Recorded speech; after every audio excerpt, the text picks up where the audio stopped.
जय साईं राम। मैं आंचल लेकर हाजिर हूँ प्रोग्राम साईं का कहना है। आज के प्रोग्राम में हम बहुत सी ज्ञान की बातें करेंगे। आज हम बात करेंगे पुनर्जन्म के बारे में, जानेंगे पुनर्जन्म किसे कहते हैं और बात करेंगे श्राद्ध के बारे में। आज हम जानेंगे कि मंदिर में जाकर हम अपना मस्तिष्क ज़मीन के साथ क्यों लगाते हैं और जानेंगे कि शिवपुरी शमशान घाट को हम शिवपुरी क्यों कहते हैं। तो ये सब जानने के लिए आइए शुरू करते हैं प्रोग्राम साईं का कहना है। मेहरा वालिया साया वे रखी चरना दे कोल। मेहरा वालिया साया वे रखी चरना दे कोल। चरना दे कोल रखी चरना दे कोल।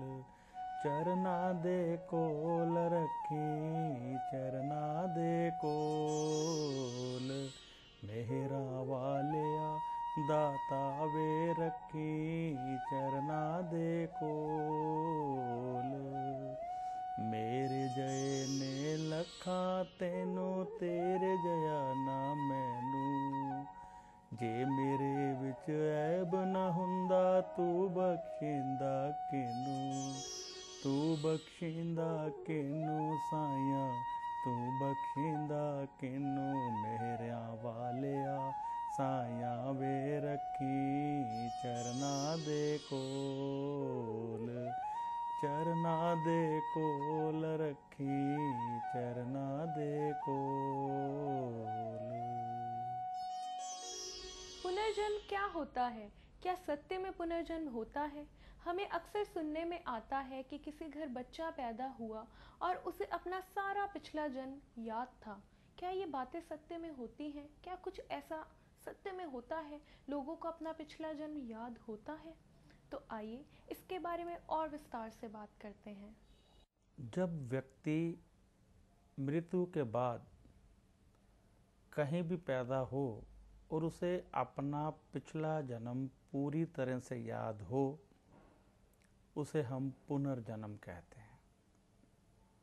कुछ एक केस में व्यक्ति दोबारा अपने ही घर में पैदा हो जाता है और उसे पिछला जन्म याद नहीं होता, इसे भी हम पुनर्जन्म कहते हैं। यानी व्यक्ति की मृत्यु हुई, दोबारा मनुष्य जन्म मिला और उसे पूरी तरह से याद है कि वह पिछले जन्म में कौन था, क्या था, उसकी मृत्यु कैसे हुई, तो इसे हम पुनर्जन्म कहेंगे। पुनर्जन्म में व्यक्ति अपने पिछले सभी कार्यों को स्मरण कर लेता है और अपने पुराने रिश्तेदारों को पहचान लेता है।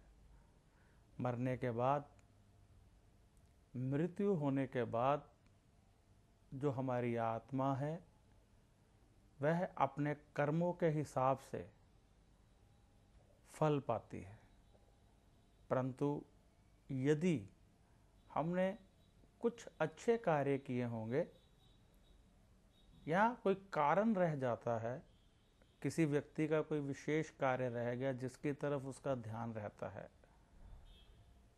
किसी व्यक्ति के साथ कोई बहुत प्रेम करता है जो उसे बार बार याद करता है, तो ऐसी आत्माओं का पुनर्जन्म हो जाता है। यानी एक व्यक्ति की मृत्यु हुई, उसका ध्यान किसी ऐसे कार्य की तरफ है जो अधूरा रह गया था। अब मरने के बाद भी जीवात्मा, जो आत्मा निकली जीवात्मा, उसका ध्यान उसी कार्य की तरफ है, तो ऐसी जीवात्मा पुनर्जन्म लेकर धरती पर वापस आ जाती है। किसी व्यक्ति की मृत्यु हुई, उसका परिवार उसे बेहद याद कर रहा है, कोई सगा संबंधी उसे बहुत याद कर रहा है, तड़फ रहा है, बार बार याद करता है, तो उसकी तड़फ, उसका प्रेम ऐसी आत्मा को एक बार फिर से जन्म लेने के लिए मजबूर कर देता है।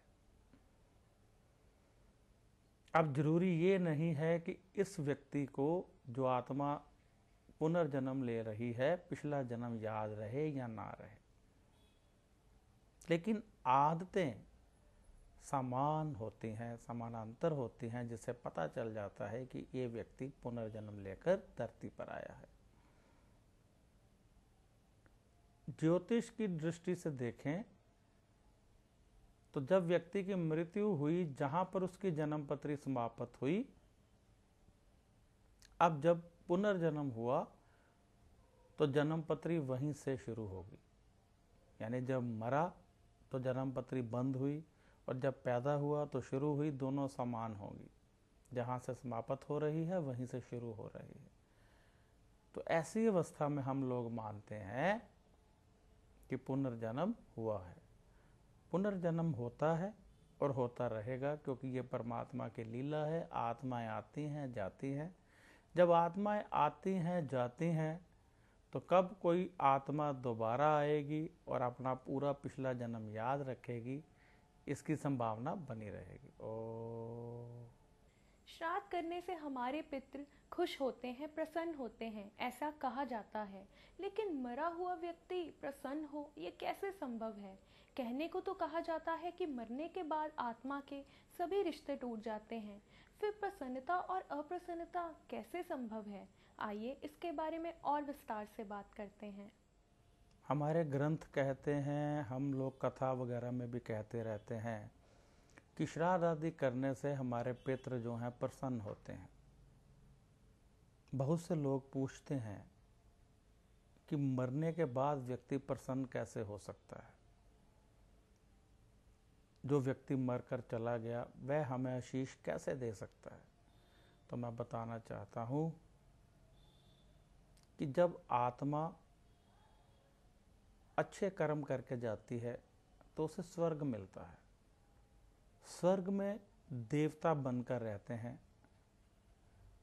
और जब देवता बनकर रहते हैं तो क्योंकि वह जीव आत्मा है, उनका ध्यान अपने परिवार की तरफ रहता है।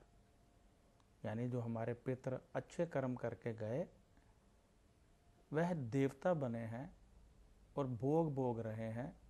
जो उन्होंने अच्छे कर्म किए उसका उनको फल मिल रहा है। और जीवात्मा, चाहे वह देवता हैं, लेकिन उनके नाम के साथ जीवात्मा बनी है। यानी यदि सुरेश मरा, सुरेश यदि स्वर्ग में है तो वहाँ पर चाहे वह देवता की योनि में है, फिर भी सुरेश की आत्मा कही जाएगी। और वहाँ पर उस देवता का ध्यान अपने परिवार की तरफ रहेगा और अपने बच्चों की तरफ रहेगा कि वह क्या कर रहे हैं। उनके अच्छे कार्यों के लिए वह आशीष देते हैं। अब मान लीजिए आप एक ऑफिस में हैं, वहाँ पर सभी के बच्चे माँ बाप के लिए खाना लाए हैं, आपके बच्चे खाना नहीं लाए हैं, तो आप परेशान हो जाएंगे, अपनी बेइज्जती, इंसल्ट फील करेंगे कि हमारे बच्चे नहीं आए, सभी के बच्चे आए हैं।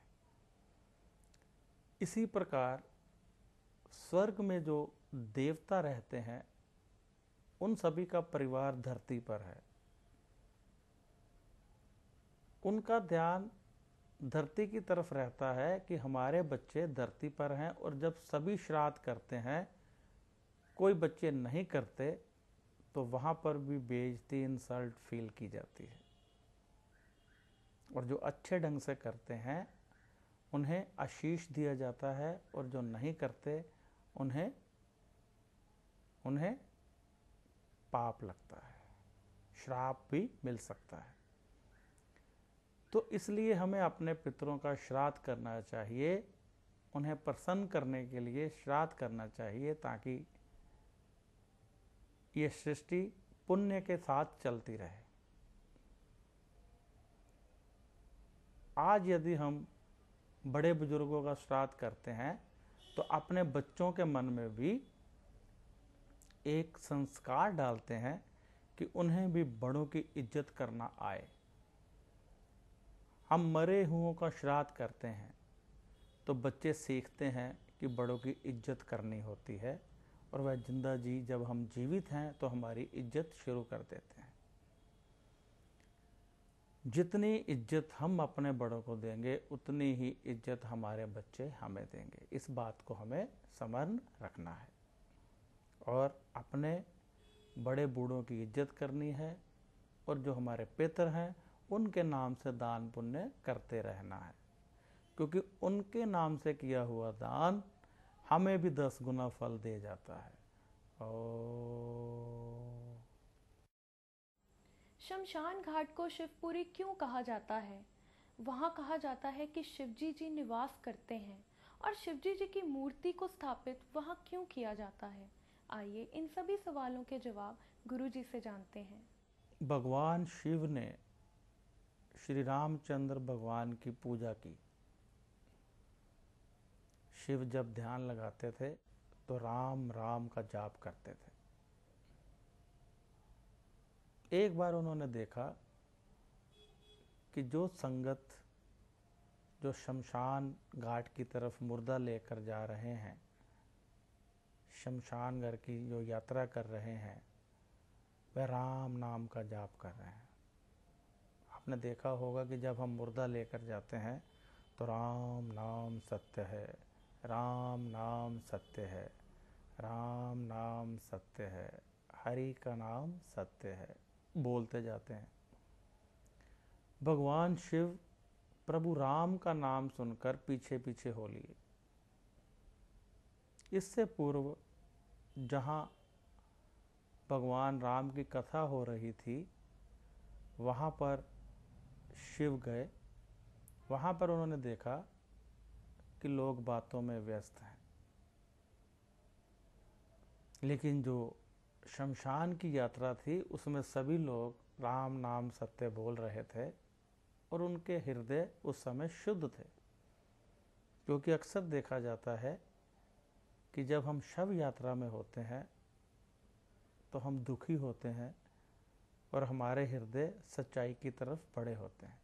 भगवान शिव इस यात्रा के पीछे पीछे हो लिए और फिर उन्होंने देखा कि जब शिवपुरी में लोग पहुँचे तो वहाँ पर राम का नाम लिया। तो भगवान ने सोचा कि प्रभु राम का नाम यहाँ पर अधिक लिया जाता है। उन्होंने वहीं पर डेरा लगा लिया।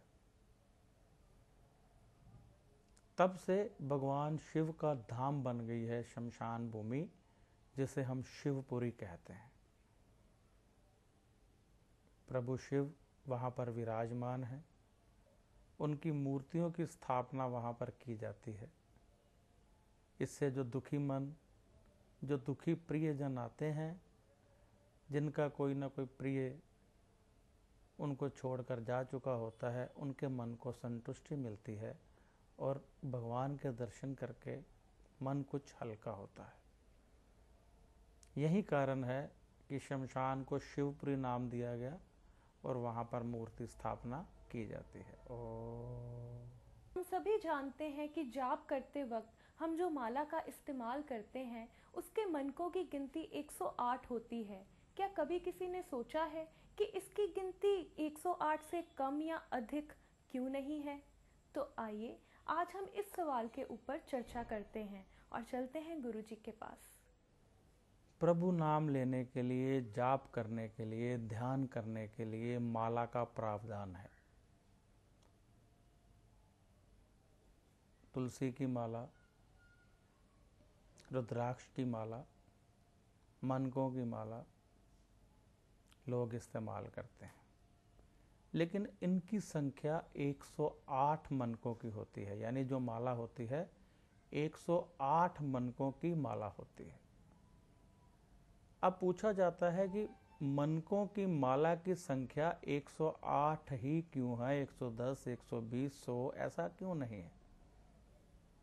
ऐसा इसलिए नहीं है क्योंकि हमारी 12 राशियां और 9 ग्रह, इन दोनों को यदि गुना करें 12 × 9 = 108, यानी 12 × 9 108। तो इस हिसाब से जो माला है उसकी मनकों की संख्या 108 रखी गई ताकि